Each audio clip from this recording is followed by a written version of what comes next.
Hi friends, if you are curious to know what is Canada's equivalent program to that of the US H1B visa, then you are at the right place. I'm Mukesh and welcome back to Curious Minds.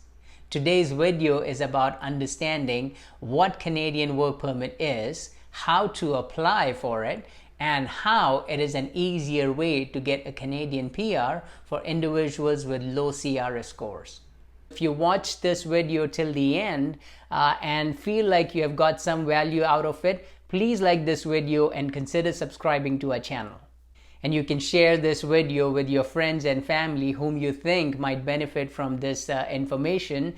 And as always, if you have any questions or suggestions, please mention it in the comment section below. Now back to our video.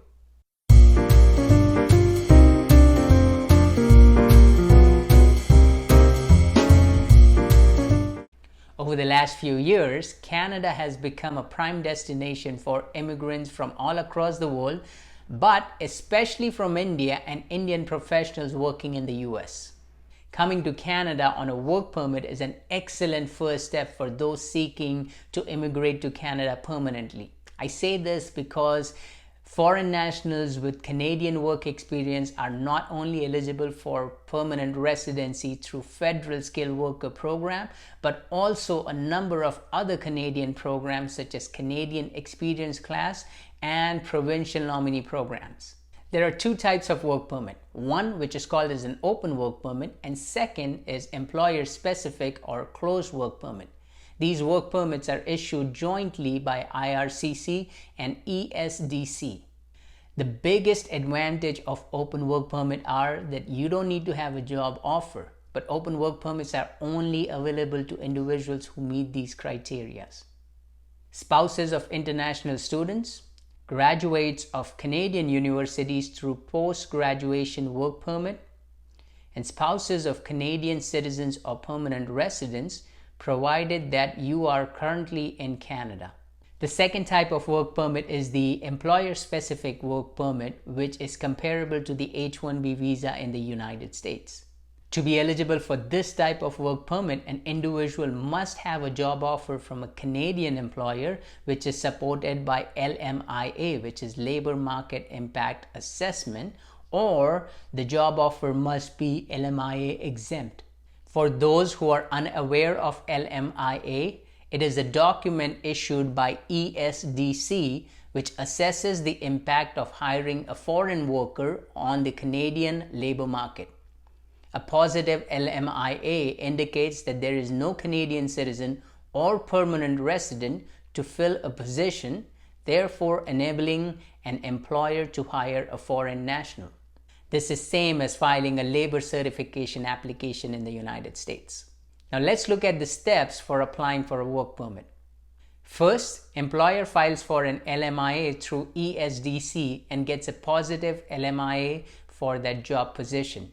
LMIA is job specific and not employee specific.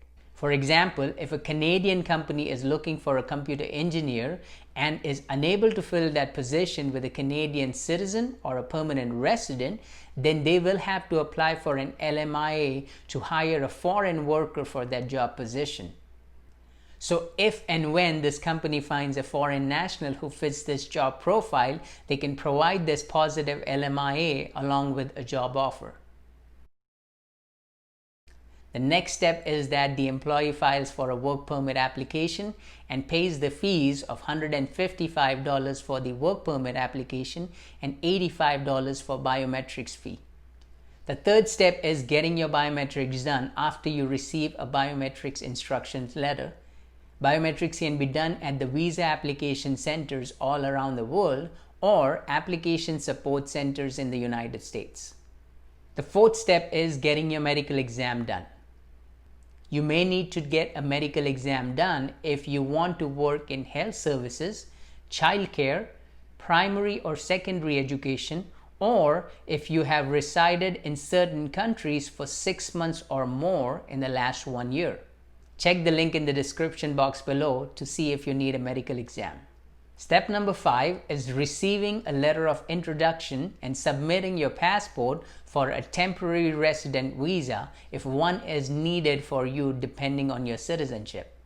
For example, if you are a citizen of United States, you would not need to submit your passport for a temporary resident visa, as you do not need a visa to enter into Canada.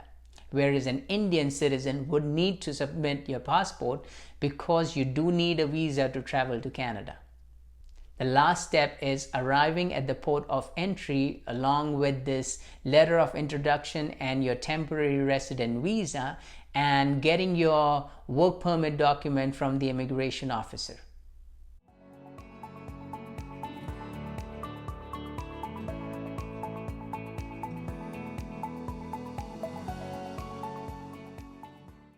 The typical processing time for a work permit application submitted from United States is approximately 3 months. Now here are the documents that are required for a work permit application. Job offer along with a positive LMIA, educational certificates, work experience letters and resume, marriage certificate if your spouse will accompany you, present immigration status in whatever country you are applying from, biometrics, medical exam, passport to get your temporary resident visa. Now, if you belong to these categories, you are exempt from LMIA.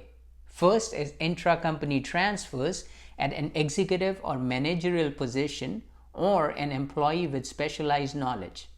And second is international mobility program called Mobility Francophone, which is for federal skilled worker candidates having French language skills of CLB level 7 or higher and are planning to settle outside of Quebec. If you are moving to Canada along with your spouse, he or she would be eligible for an open work permit but must submit a separate work permit application from within Canada along with your employment details. This would be like getting an H4 EAD in the United States.